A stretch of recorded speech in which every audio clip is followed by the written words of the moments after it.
So I thought I would do a review of all of the bike gear and probably all of my other gear that I used on this trip. For those of you who may have just randomly discovered this, I just did a cross-country trip, about 7,000 miles-ish, give or take, from New York to, I'm in the Bay Area right now, but I meandered around quite a bit.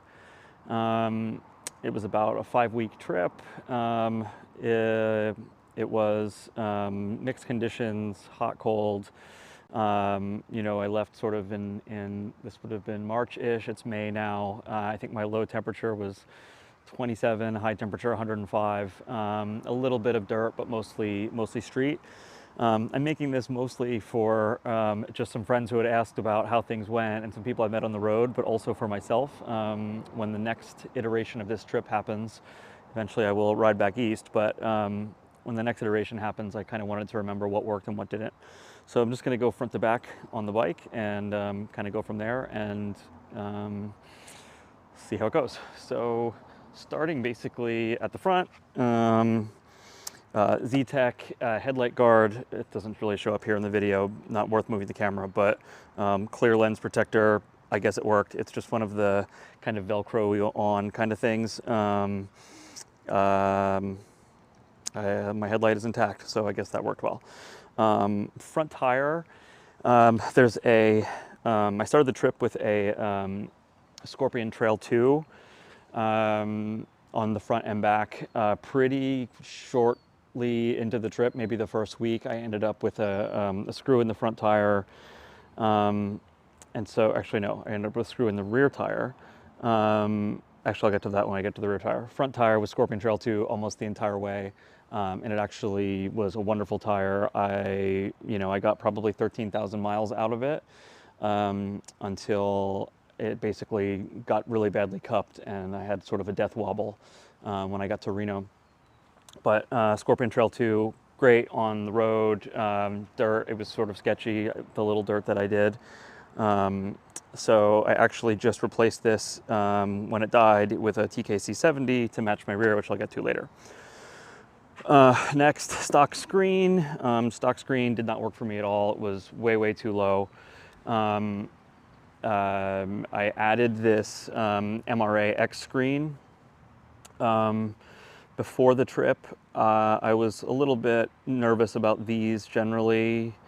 I didn't really understand why you would just do this versus another screen, but it turns out the laminar flow, which basically allows some air to get underneath, actually works super well rather than a high screen. I got the clamp-on version, not the bolt-on version. Pretty sketchy to install, kind of a pain in the butt. I left this almost in the stock position. It's basically as flat as you can get against the windscreen, but it was awesome. It actually worked really well. However, what did not work was the, so because you add all of this mass or whatever to the screen, it was flopping like crazy. I added this Wunderlich screen brace. So it's basically a piece of metal that connects in to the screen and puts some pressure on it. It means that you can't really adjust on the fly because you have to turn this knob, but actually that took, I just did the left side because they told me that that does 80% of it, and I think it did. If I had to do over again, which I will, it's back ordered now, but I will put the right one on just to get, as much brace as I possibly can. I added these little bags. These are Wunderlich bags. They're made for these crash bars. These actually, I put, this has my cooling vest in it. The other side has like a lock, a cable lock just for my gear. These were incredibly expensive for what they are, but they actually fit really well. They slide right on to these adventure guards. So thumbs up on those. Aeroflow deflectors. It's a stock screen, but the Aeroflow system here, which basically replaces the little guards that are on the factory setup.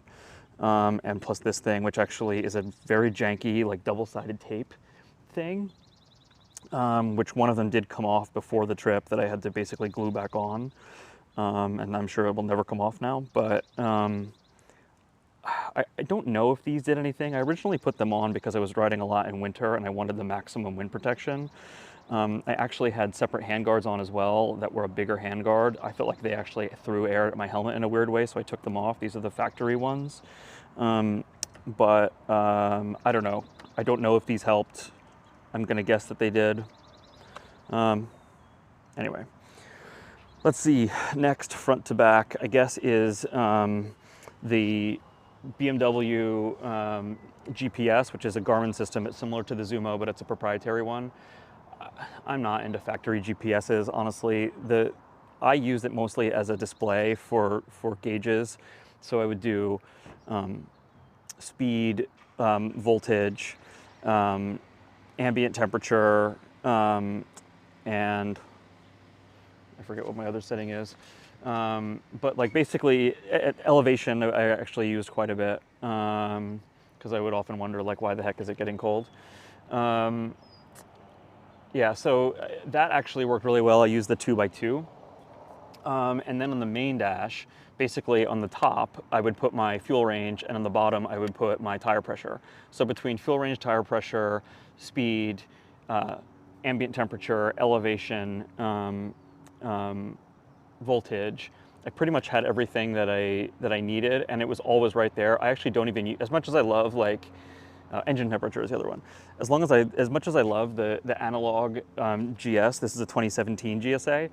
I don't want the giant TFT. I don't know. I like the analog gauges, but honestly, the analog gauges are blocked by my RAM mounts, so I use the speed up on the top. I don't know. People actually swear by this GPS. Like there are people who put this GPS on other bikes because they say it's so good. I don't know. I use a phone mount with Waze and Google Maps and whatever, and that's good for me. But anyway. Next, moving back, I have this, I don't know if I can even get it out easily. This is the Optimate BMW plug, as they call it, USB-A adapter. This is how I charge the phone. I really only use the one plug. This is the right angle version. I thought that this had died halfway through the trip because I left it out and it got wet, and I went and bought another backup one. And then after it dried out for like 3 days, it magically started working again, so I guess that's good. This is Valentine 1 platform for the radar detector. It's supposed to come with a box, but it has a box over top of it. I lost one of the screws. I actually find the box to be kind of useless because like you don't need a radar detector in rain. And so I just take it off and throw it in the bag when it rains. So like this is basically the 3M double-sided tape, works super well. I can actually hear it even with the helmet closed with earplugs in. I don't know, I don't need the Bluetooth or anything like that, so I just put it there. It actually works super well. RAM X grip, I know everybody is like quad lock, etc. I don't know, like I've had quad lock on my phone for like a bicycle case. I just use my regular case though for my phone, and this basically is just so universal I don't have to worry about changing the phone case. So this has worked totally fine. My phone has a crack in it, so I don't actually use the phone in the rain. I'll stick the phone in the plastic here on the tank bag in the rain. X grip worked totally fine. This mount over here was for the GoPro. I used it one time to get like sort of face shot. I actually didn't like that view at all, so this just sat here totally unused. On the GoPro, I guess I should also mention I had a GoPro that was strapped to or clamped to the front, which seemed secure enough. At some point with a crosswind in the desert, it completely blew off. I didn't even see when it happened, and the GoPro was lost, so that's a bummer. All right, next from front to back. These are pretty generic highway pegs. They fold up. I cannot figure out what position to put them in. I think they're good enough for like stretching your legs out. I don't think I use them to their kind of maximum capability, but actually my knees were pretty good most of the time. I could do 8 hours without crampy knees, and like these were actually nice to just stretch out when necessary. Okay, BMW GS tank bag, ups and downs. Waterproof, didn't even have to use the waterproofing stuff inside. There's a way to cinch it down. Even in heavy rain, my stuff never got wet. Because it is waterproof, at any time like I've had water spill in there, then it's just in there forever. I just actually literally had to dry it this morning. But other than that, it's a great waterproof bag. I hate that it only has one exterior pocket. This is annoying. The Wunderlich bags, which I was so tempted to get, but it's just so much money, has side pouches for a little bit better organization. That's my one gripe with the bag. My other gripe with the bag is that this top screen is yellowing just from the sun, which is like, what a dumb design. And for some reason, I don't know if it's the screen or the bag or what, it gets so hot and anything that you put in there will just melt. I don't know how to solve that, but I don't know. I guess I've had one other gripe with the bag. When you cinch it down, it makes it really hard to get back on after you fill it with gas, because the gas filler is under here. So you have to unclip something to fill it. You either unclip both of these or one of these. It is a pain in the ass. And then you have it dangling off to the side. I don't know. I never quite figured out a good way to deal with that. What else? Okay, so next is the seat, the Wunderlich seat. This is in the standard height. This thing was a lifesaver. Before I started, I had the stock seat with a airhawk pad, which was just putting my pelvic tilt in all sorts of wrong positions. This was an absolute lifesaver. I rode in there to their shop in North Carolina. I tested a couple of different seats. I almost went with the high seat in the low position, but this is the regular seat in the high position. I like high seats despite being a bit vertically challenged myself. I'm 5'7" and a half-ish, and of course, you know, anyone else would just call that 5'8" because that's, I guess, what we do. It actually turns out, I think that there's really no one in the world who's 5'8", because if you're 5'8", you say you're 5'9", and if you're 5'7", you say you're 5'8", and no one ever says that. No one who is actually ever 5'8" says they're 5'8", so I don't think anyone in the world is 5'8". But anyway, but also the short guys like us at 5'7" have to add the half, which is true. But anyway, so I with giant boots on, I still tiptoe this bike. This is a low GSA, actually. I should have mentioned that before. But I really like the high screen just because, the high seat height, because it's a nicer reach to the pegs for me and it just makes my knees more comfortable. I feel like otherwise I'm in a weird sport bike position for no reason. So amazing seat. You know, if I was doing 1,000-mile days, I don't think it would be great. I think I would probably go to like the Russell Daylong, but for what I do, which is usually like I don't do more than 500 miles a day, but I do 500 miles a day very regularly. You know, a 10-hour day is norm for me, at least on trips like this. This is actually really, really great. Having ridden around now without all of my gear on, I usually have bags back here. Hopefully these birds aren't insanely messing up the video. Riding with a giant, I have a Wolfman bag that I keep on the back, which is an amazing backrest when it's fully packed. Riding without the backrest situation, which I haven't done on this trip, actually, which I've now done a couple days here as I've been resting, I really, really like back support. So that would be my one thing of like, if you go with a seat like this and you're like me and prefer back support, there is no such thing for this. It's going to be hard for me to really ever ride, I think, again, without that kind of back support, because it was a game changer. I always have trouble with my low back on long rides, and I did not at all on this trip. Literally the only thing that hurt on this trip was my thumbs. Okay, what else? These are the other Wunderlich Adventure bags. This one on the left side just does not mount correctly. It flops. It stays on, so whatever. Left side is granola bar bag, protein bar bag, whatever. Right side is earplugs and an umbrella. I did not use the umbrella once the entire trip. I'll get into earplugs and all that stuff in the other video. Am I missing anything else here? Actually, I guess I should mention, you know, the bike generally before I go on. You know, truth be told, like, I actually was gonna sell this bike before I started the trip. I felt like it was just, you know, it was living in New York City, this giant thing sitting in the garage, essentially whenever I would use it just to go on a small, you know, 100-mile trip. It just kind of felt like the bike was mocking me all the time for not using it correctly. And it just didn't make any sense. It was so heavy to move around. It barely fit in the garage. It was kind of it was the wrong bike for what I was doing. It was, you know, this is a bike that you go and do something like this on and live on for 7 weeks. And sitting in New York, it was kind of a disgrace. Thank God I didn't sell it. I think now, probably after what we've been through in this trip and whatever is to come, I don't think I will ever get rid of this. Just crossed 30,000 miles, did 2 services in a row in the middle of the trip. You know, it's got 100,000 miles left or more. So overall, I guess I should just say, like, it turns out this, and I think everybody kind of knows this, like everybody says that, you know, the GSs are great, or they're good at everything, not great at anything. What a great touring bike. And having owned an RT before and sport tours and stuff like that, with the giant shields and everything, with the backrest, with the huge tank that keeps the wind off of your legs, with the height to be able to kind of go do whatever, if you want to go do a little bit of dirt or whatever while you're there, being able to stand, for my money, for crazy long distance touring, yes, it weighs a lot, especially with everything on it. I'm sure I'm way over 700 pounds with my bags, but I would not want anything else. I can't reach the ground on the regular adventure, so I have to use the short or the low suspension.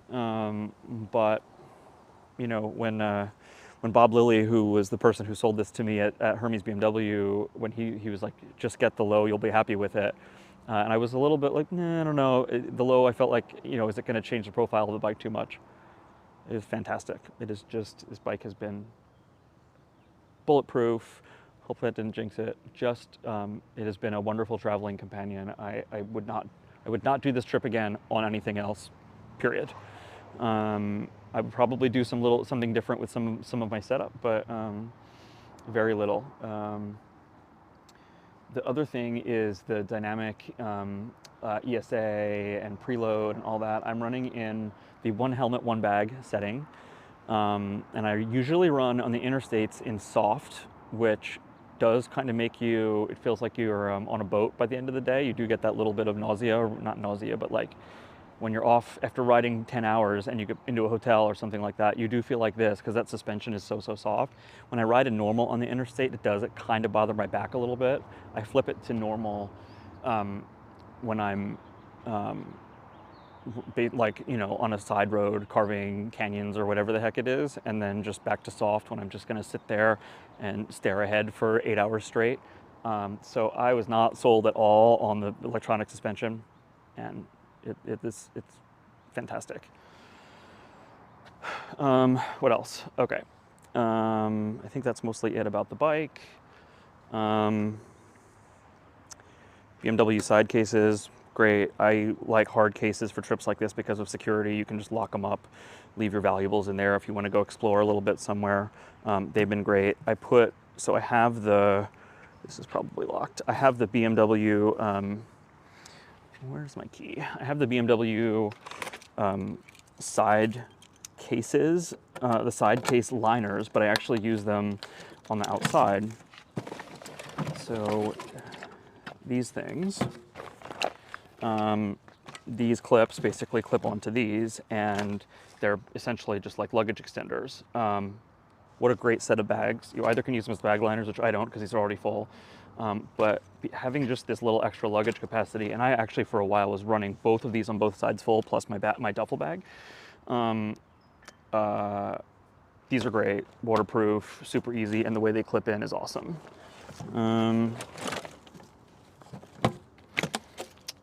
The straps are, you know, my only gripe with these straps is that there's little retaining pieces for the extra strap. They're super janky. The elastic always stretches. It's super annoying. But otherwise, like, these are great.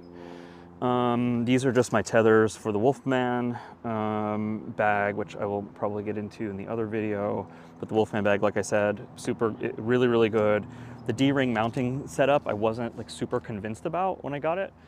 I'm still not. I do like this clip system that's on the BMW bags, but it's fine. I had to put masking tape or duct tape or whatever around, duct tape around the mount points, just because it seemed like they were going to cut through the straps, but otherwise that bag actually served me really, really well.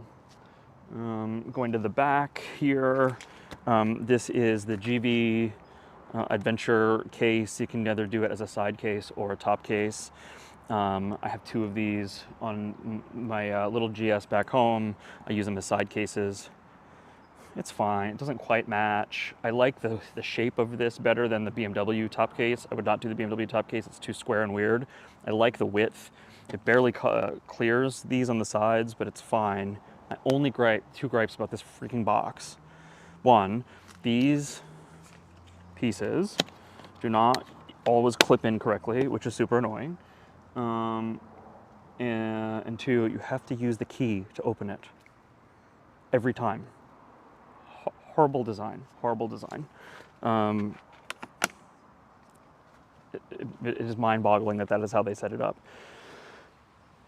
I would change this to probably a Pelican case in a similar size, just so I could not have to use the damn key every time. What else over here? I use a throttle rocker. You can't really see it in the video, but it basically is just for your palm to be able to operate the throttle, which actually for me is a lifesaver for the wrists. Although my thumb still ends up getting very achy by the end. What else? Heated grips have been great. The only problem with the heated grips is on high, they're too hot, on low, they're too cold. So I flip back and forth, which is a little bit annoying. I wish there was a way to do it in the middle. That's with the held air, warm and dry gloves. I forgot to mention, I don't know the brand of these. Is it on here? SW Motec bar risers. Normally, shorter people don't use bar risers, or I guess, I don't know. Technically, I guess what I'm using these for is what they call bar backs, which is to bring the bars closer to you, which I absolutely need, because otherwise I'm way too stretched out on this bike. They do have sort of like maybe an inch of rise and maybe 2 inches of rear, I guess is what it looks like, just estimating it here. Amazing. That totally fixed the ergo. That fixed the ergos, basically like that move plus the MRA plus the seat took care of the ergos for me. And like I said, 10 hours, no issue. What else? So, I mean, if I just sort of go back and think about what would I change for the next time around, when I think about front to back, I definitely need to wash the windscreen better rather than just at truck stops, but I will probably try to use the BMW Navigator better, get it updated with the Garmin software and all of that stuff. It has never been updated. It's like 6 years old. It's the Nav 6, but so I would try to do that. I definitely will put the right Wunderlich windshield bracket on, because even that 20% extra of the flapping I think is really, really useful. When I think through some of the other things, I have to figure out something with this bag so it doesn't overheat. It's insane. Maybe some kind of reflective tape in there, unless that's just going to reflect into my face. I don't know. Apparently, I mean, where I went, I didn't need the umbrella in this side case, so maybe I could do something else differently down here.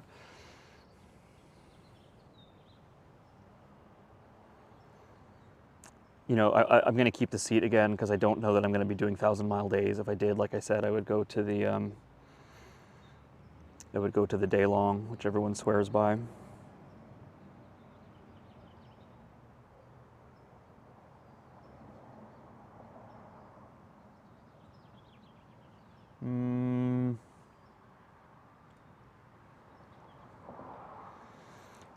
Tires wise, I think I would do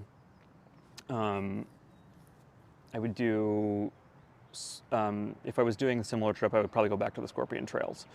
The TKC 70s, people call them a 50-50 tire, or they're a 70-30 tire. I don't know, but you know, I think for the road handling of a tire like that, it was just fantastic. The TKCs are noisy, especially in turns. They whine, but off-road, way better. I feel so much more confident on them, even in the light dirt that I do. And I think I would be more, you know, inspired to do dirt with the TKCs. So who knows? I've got at least 10,000 miles left on the front on the TKC, and I literally had a brand new TKC mounted on the back to match it this morning. So I think that's what we're going with, at least for the next segment of this trip. So we'll see what happens. If I do more dirt, great. If not, I would go back to the Scorpion trails because they were wonderful on the street. What else? Mirrors were good. If I was doing more dirt, I would definitely switch to, I would add metal reinforced handguards. Honestly, I mean, and like I said, the rear case. I think I mostly got, you know, kind of got through everything here. And believe it or not, you know, there is actually not a lot I would change. It was fantastic. Yeah.